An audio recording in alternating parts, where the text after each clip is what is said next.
TDP జనసేనల పొత్తుల లెక్కలు తేలాయి. ఏ party ఎన్ని సీట్లలో పోటీ చేస్తుంది అన్న దానిపై రెండు పార్టీల అధ్యక్షులు క్లారిటీ ఇచ్చారు. అంతవరకు బానే ఉన్నా ఏ సీటు ఎవరికన్న సస్పెన్స్ మాత్రం వేరడం లేదు. దీంతో ఏ సీటు గల్లంతవుతుందో, ఎవరికి టికెట్ లేకుండా పోతుందో అని టీడీపీ వర్గాలు టెన్షన్ పడుతున్నాయి. ముఖ్యంగా తిరుపతిలో ఈ పరిస్థితి మరింత ఎక్కువగా కనిపిస్తోంది. గతంలో మెగాస్టార్ చిరంజీవి గెలిచిన స్థానం అవడంతో ఈసారి తిరుపతి ఎవరిది అనే ఉత్కంఠ అయితే రేపుతోంది. ఆ క్రమంలో చేతి చమురు వదిలించుకోవడం ఎందుకు అన్నట్లు గత కొద్ది రోజులుగా గ్రౌండ్ లెవెల్ ప్రచారం వదిలిపెట్టిన టీడీపీ నాయకులు కేవలం ప్రెస్ మీట్లకే పరిమితమవుతున్నారు.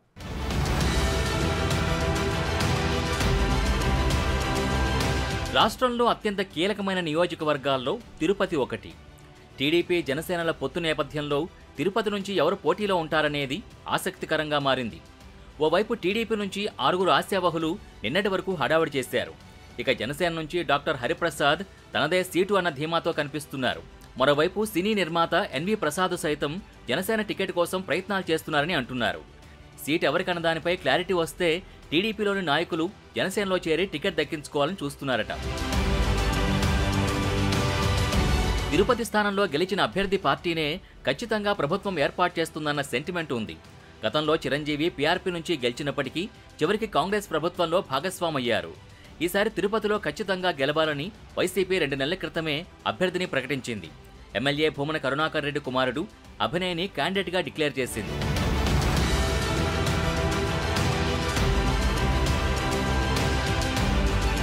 ప్రస్తుతం తిరుపతి డిప్యూటీ మేయర్గా ఉన్న భూమన అభినయ్ రెడ్డి తనదైన శైలిలో ప్రచారం చేసుకుంటూ దూసుకుపోతున్నారు. రోజుకో కుల సంఘంతో సమావేశం, యువత ఉద్యోగులతో సమావేశాలు, మధ్యలో మాస్టర్ ప్లాన్ రహదారుల ప్రారంభోత్సవాలు, టీటీడీ ఉద్యోగుల సమస్యల పరిష్కారం పేరుతో తాయిలాలిస్తూ తండ్రి కొడుకులు దూసుకుపోతున్నారు. టీడీపీ నుంచి మాజీ ఎమ్మెల్యే సుగుణమ్మతో పాటు తిరుపతి పార్లమెంట్ సెగ్మెంట్ అధ్యక్షుడు నరసింహ యాదవ్, ఉకా విజయ్ కుమార్, జేబీ శ్రీనివాసులు, డాక్టర్ కోడూరు బాలసుబ్రహ్మణ్యంలు టికెట్ రేసులో కనిపిస్తున్నారు. వీరిలో సుగుణమ్మ తన మనవరాలు కీర్తికి ఈసారి అవకాశం ఇవ్వాలని అధిష్టానానికి అర్జీ పెట్టుకున్నారట. ఇక జనసేన నుంచి డాక్టర్ హరిప్రసాద్, కిరణ్ రాయలతో పాటు సినీ నిర్మాత ఎన్వి ప్రసాద్ తమ వంతు ప్రయత్నాలు చేస్తున్నారు. పొత్తులో భాగంగా చిత్తూరు జిల్లాకు సంబంధించి 2 స్థానాల్లో జనసేనకు అవకాశం ఇస్తారని అంటున్నారు. అందులో తిరుపతి ఖచ్చితంగా ఉంటుందని, చిరంజీవి సెంటిమెంట్తో ఆ సీటు పవన్ కళ్యాణ్ పార్టీకే దక్కుతుందన్న ప్రచారం జరుగుతోంది. దాంతోపాటు మదనపల్లి సైతం జనసేనకు కేటాయిస్తారంటున్నారు. అయితే ఇటీవల నెల్లూరుకొచ్చిన చంద్రబాబుని తిరుపతి నేతలు కలిసినప్పుడు తిరుపతి సీటు జనసేనకు కేటాయిస్తున్నట్టు సంకేతాలు ఇచ్చారట. టీడీపీ నుంచి ఆర్థికంగా బలమైన నేతల్ని జనసేనలోకి పంపి వారికి టికెట్ దక్కేలా ప్లాన్ చేస్తున్నారన్న ప్రచారం జరుగుతోంది. ఉకా విజయ్ కుమార్తో పాటు మాజీ ఎమ్మెల్యే సుగుణమ్మ మనవరాలు కీర్తి పేర్లు ఆ షిఫ్టింగ్ లిస్టులో ఫోకస్ అవుతున్నాయి. అదలా ఉంటే పొత్తు ఖాయమైతే బీజేపీ కూడా తిరుపతి రేసులోకి వచ్చే అవకాశం కనపడుతోంది.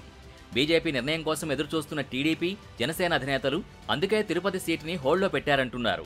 మొత్తం మీద వైసీపీ అభ్యర్థి ఒకవైపు ప్రచారంలో దూసుకుపోతుంటే పొత్తుల లెక్కలతో తిరుపతి క్యాండిడేట్ ఎవరో తెలియక పుణ్యకాలం కాస్త గడిచిపోతోందని తెలుగు తమ్ముళ్లు, జన సైనికులు వాపోతున్నారు.